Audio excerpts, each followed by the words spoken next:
Bienvenue sur toute l'actualité en France et à l'international. On commence tout de suite. Quelque chose d'énorme vient de se produire au Moyen-Orient et les marchés pétroliers deviennent complètement fous en ce moment. Les prix s'effondrent, les dirigeants du monde entier passent des appels et au même moment, le Koweït est attaqué. Est-ce un véritable cessez-le-feu? Ou est-ce que quelqu'un est en train de tendre un piège? Cette histoire a plus de couches que ce que la plupart des gens voient et à la fin, ce qui se passe réellement devient beaucoup plus clair. Maintenant, il faut revenir au début, parce que pour comprendre la situation d'aujourd'hui, il faut savoir ce qui a conduit. Depuis des mois, le Moyen-Orient est assis sur une poudrière.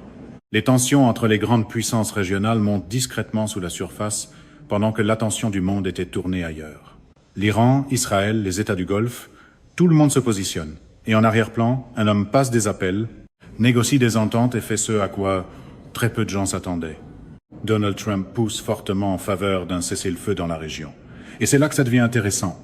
L'équipe de Trump a annoncé ce qu'elle présente comme une percée diplomatique majeure, un accord de cessez-le-feu qui, sur papier, semble pouvoir calmer l'une des régions les plus instables de la planète.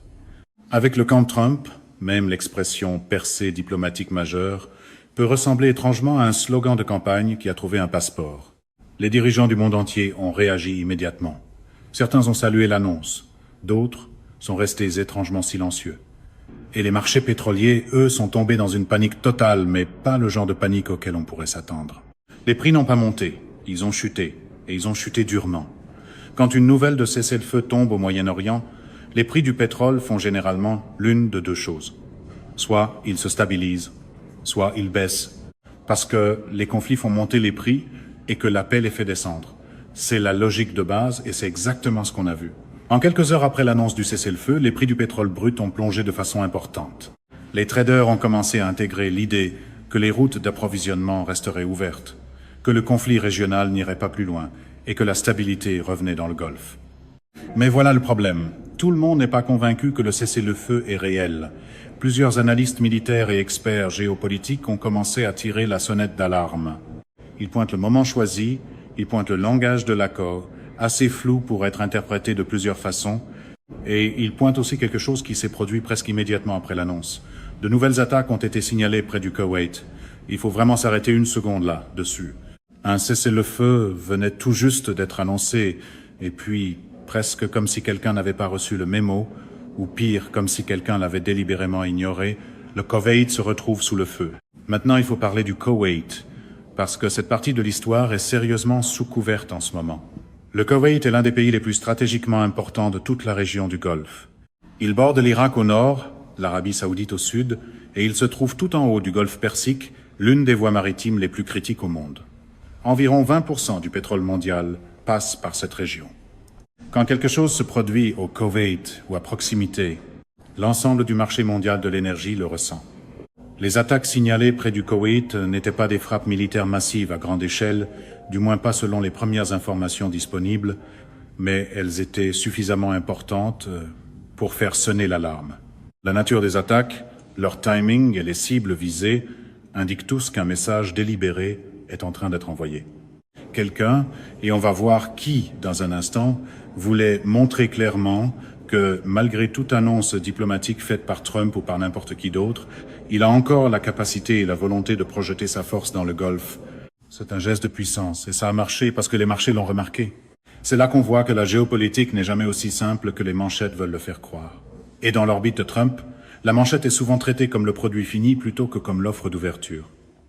Lorsqu'il y a, d'un côté, une annonce de cessez-le-feu, et de l'autre, une attaque presque au même moment, la vraie question devient de savoir si c'est une coïncidence ou si c'est coordonné. Et si c'est coordonné, la question suivante est de savoir quel est réellement l'objectif. En relations internationales, ce genre de stratégie à double action a un nom, on l'appelle escalade pour désescalader. Une entente est conclue publiquement, mais la pression est maintenue en privé pour que, lorsque les négociations se poursuivent, le levier soit toujours là. Le rôle de l'Iran dans cette situation ne peut pas être ignoré. Téhéran subit une pression économique énorme à cause des sanctions et il sait que les prix du pétrole influencent directement sa capacité à financer ses opérations, tant à l'intérieur du pays qu'auprès de ses mandataires régionaux. Une baisse des prix du pétrole fait mal à l'Iran, mais une démonstration de force dans le Golfe, même modeste, rappelle à tout le monde que l'Iran peut perturber le marché quand il le veut. C'est un levier, et le levier est la monnaie de la diplomatie lorsqu'on est assis à la table avec les États-Unis. Du côté américain, l'équipe de Trump présente le cessez-le-feu comme une grande victoire.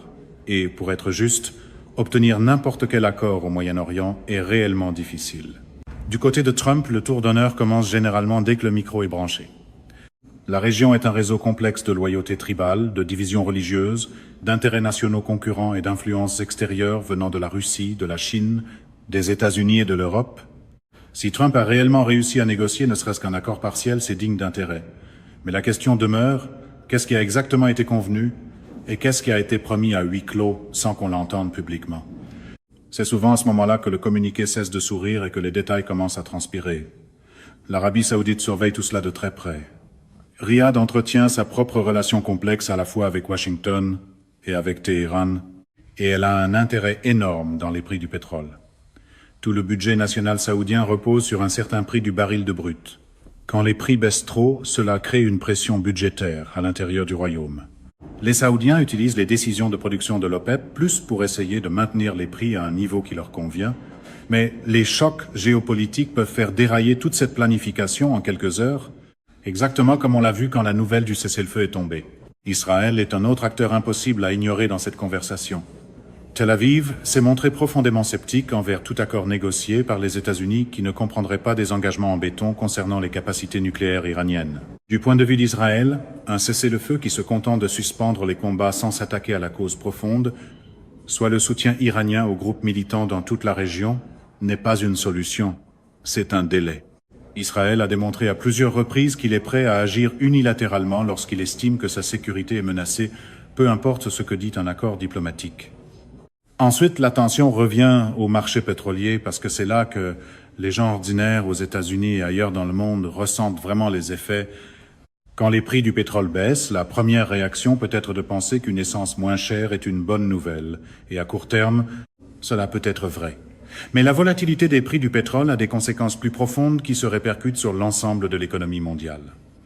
Les entreprises énergétiques réduisent leurs investissements, les chaînes d'approvisionnement se recalibrent, les données sur l'inflation changent, les banques centrales ajustent leurs réflexions, et dans un monde déjà marqué par l'incertitude économique, un mouvement brusque du pétrole dans un sens ou dans l'autre ajoute de l'instabilité à un système déjà fragile.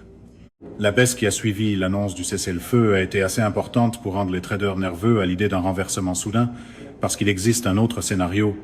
Et si ce cessez-le-feu s'effondrait? Et si les attaques près du Koweït n'étaient que le début de quelque chose de plus vaste? Et si l'un des acteurs régionaux décidait que l'entente ne sert pas ses intérêts et s'en retirait? Dans ce cas, les prix du pétrole pourraient remonter brusquement, et tout ce qui a baissé repartirait à la hausse tout aussi vite. Cet effet de yo-yo est l'une des choses les plus dangereuses pour les marchés, et en ce moment, le risque qu'il se produise est bien réel. Tout cela se déroule aussi sur fond de grands changements dans la politique énergétique mondiale. Les États-Unis ont augmenté de façon importante leur propre production intérieure de pétrole au cours des dernières années. L'indépendance énergétique américaine a changé le calcul de Washington d'une manière qui n'était pas vraie il y a 20 ans. Les États-Unis n'ont plus besoin du pétrole du Moyen-Orient comme autrefois, mais cela ne veut pas dire qu'ils ne se soucient plus de la stabilité du Moyen-Orient. Les alliés américains, surtout en Europe et en Asie, demeurent très dépendants de l'énergie du Golfe, et ce qui se passe dans le Golfe touche l'ensemble du système commercial mondial, ce qui affecte indirectement l'économie américaine, même lorsque l'approvisionnement direct n'est pas en cause. La Chine est aussi profondément impliquée ici, quoique discrètement. Pékin a considérablement élargi son influence au Moyen-Orient.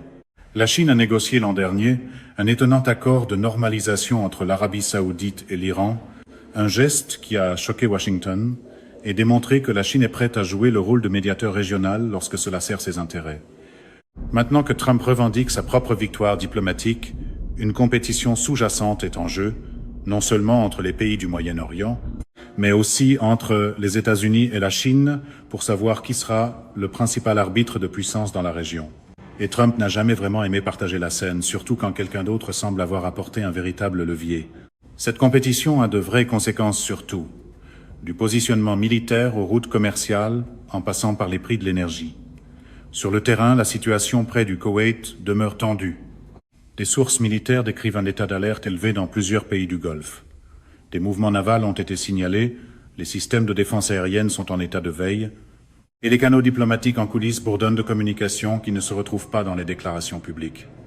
C'est la partie de la géopolitique qui est rarement couverte, les messages frénétiques échangés en arrière-scène entre gouvernements pour s'assurer qu'un petit incident ne dégénère pas en quelque chose de beaucoup plus grave. L'histoire n'est pas terminée. En fait, à bien des égards, elle ne fait que commencer.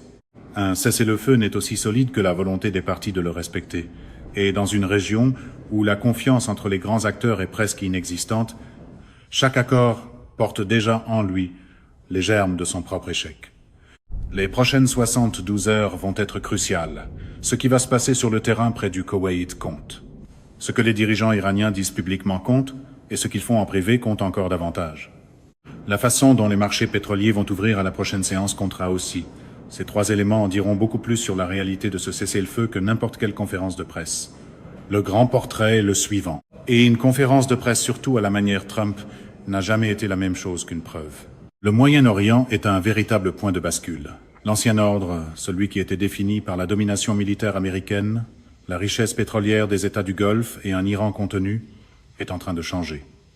De nouvelles alliances se forment, de nouveaux courtiers de puissance émergents, et les règles qui gouvernaient la région depuis des décennies sont en train d'être réécrites en temps réel. L'annonce du cessez-le-feu par Trump fait partie de cette histoire. Les attaques près du Koweït aussi. L'effondrement des prix du pétrole aussi. Rien de tout cela ne se produit de manière isolée. Tout est lié, et comprendre ces liens, c'est ce qui sépare une véritable analyse des manchettes superficielles. C'est aussi la différence entre une stratégie et du théâtre politique déguisé en stratégie. Ce qui se passe en ce moment n'est pas seulement une histoire du Moyen-Orient. C'est une histoire mondiale sur le pouvoir, l'énergie, l'argent et les ententes fragiles qui tiennent le système international ensemble. C'est la fin de ce bulletin d'information. N'oubliez pas de vous abonner pour ne rien manquer de l'actualité en France et dans le monde. Merci de nous avoir suivis. Au revoir, à bientôt.